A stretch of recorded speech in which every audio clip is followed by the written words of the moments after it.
May 1940.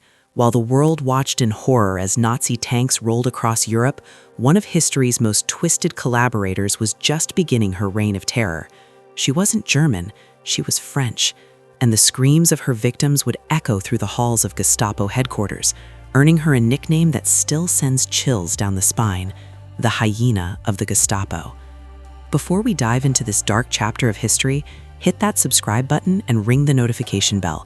We're Timeless World, and we bring you the untold stories that shaped our past. Drop a comment below with your thoughts as we uncover this shocking tale. Now, let's begin.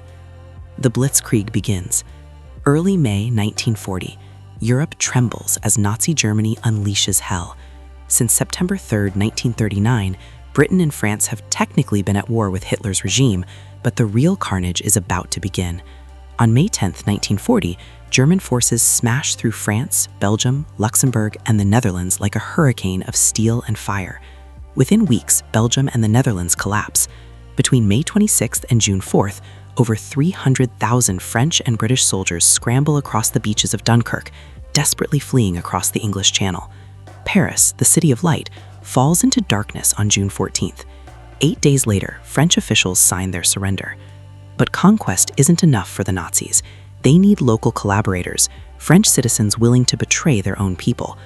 Among these traitors, one woman would stand out for her sadistic cruelty. Born into French aristocracy, she would descend into depravity so profound that even hardened Gestapo officers would be disturbed. Her name was Violette Morris, an aristocracy's daughter. April 18, 1893, Paris, France. Violette Morris entered the world as the youngest of 6 sisters, born into privilege most could only dream of.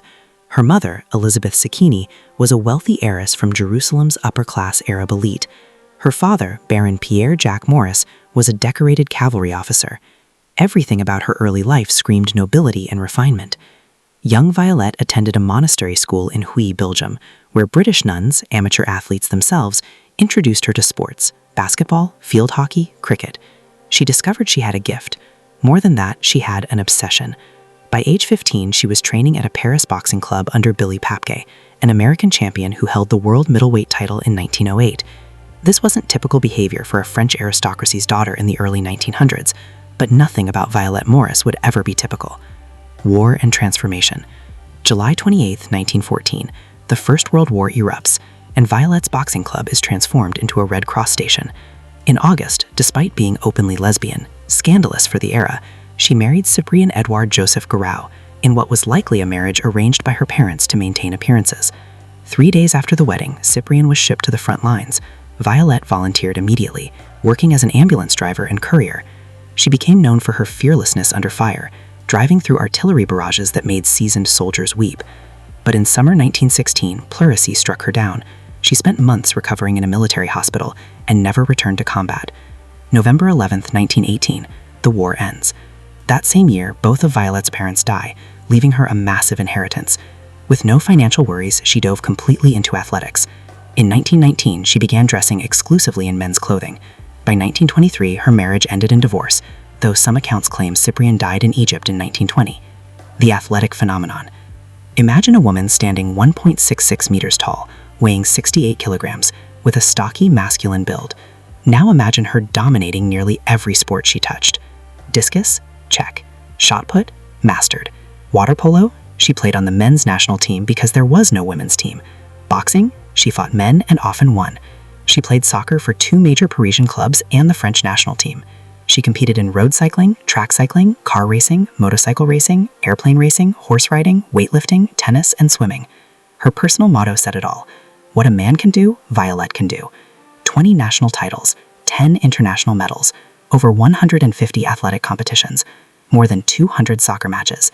During one game, she punched a referee in the face. She was also accused of giving amphetamines to fellow players. She was phenomenal, aggressive, and completely uncontrollable. The fall from grace. The French Women's Sports Federation had enough. They refused to renew Morris's license, officially citing 2 reasons: her homosexuality and her defiance of laws forbidding women from wearing men's clothing. But there were other issues: her drinking, her smoking, her habit of playing sports in short shorts without undergarments, in form-fitting clothes that shocked conservative sensibilities. The ban destroyed her Olympic dreams. She couldn't compete in the 1928 Amsterdam Games. Her auto racing license was revoked on similar moral grounds. With her athletic career shattered, she opened a car parts store in Paris, using her inheritance to build custom racing vehicles with her employees. Then, in 1929, Violette did something that shocked even her supporters. She had both breasts surgically removed. She claimed it was to fit better behind the wheel of her racing cars. She'd been using a binder for years anyway. Flat chests were fashionable in the 1920s.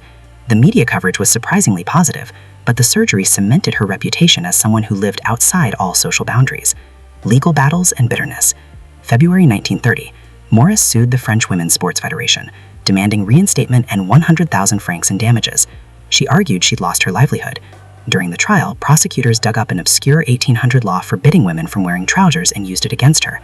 She lost, badly. After the highly publicized defeat, her bitterness erupted. We live in a country rotted by money and scandal, ruled by cowards and schemers. This nation of small-minded people is unworthy of its ancestors, unworthy of survival. Someday its corruption will reduce it to slavery, but if I'm still here, I won't be among the slaves. That's not in my nature. Those words would prove prophetic.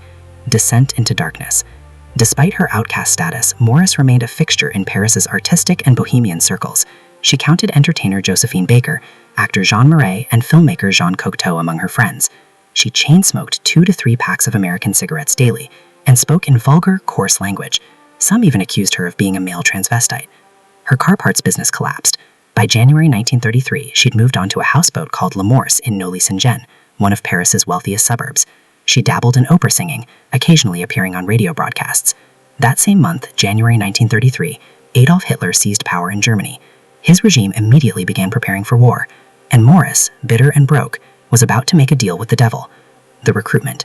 Gertrude Hanecker, a German journalist and former racing rival, allegedly approached Morris with an offer: work for the SD, the Nazi intelligence agency.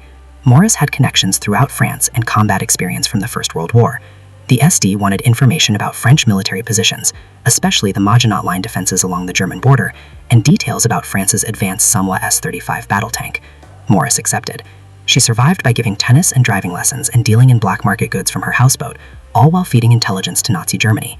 August 1, 1936, Adolf Hitler opened the 11th Olympic Games in Berlin. Violette Morris attended as Hitler's personal guest of honor.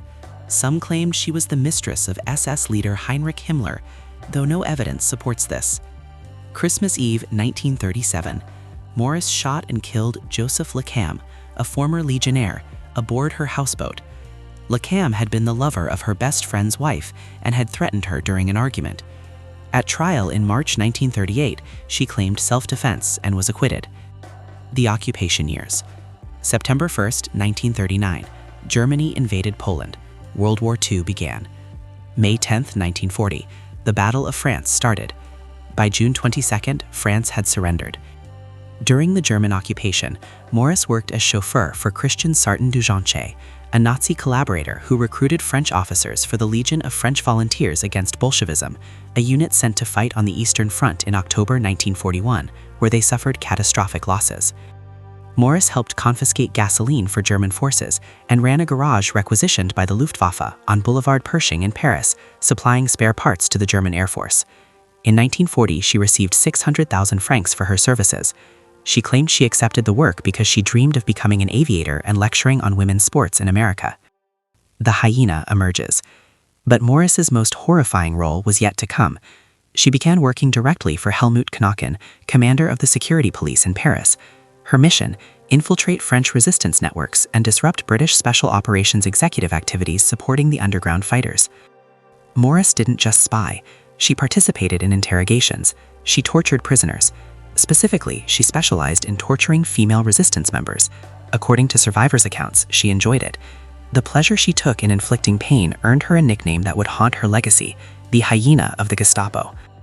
Even Gestapo officers, men accustomed to brutality, were reportedly disturbed by her enthusiasm for torture. December 1943. In Cannes, Morris oversaw the seizure of non-ferrous metals for the German war machine, working directly with the Gestapo. Justice on a country road. April 26, 1944. A country road in Normandy. Morris was driving with the Betrayal family, who were also Nazi collaborators. Suddenly, the car sputtered and stopped. From the roadside, French resistance fighters emerged.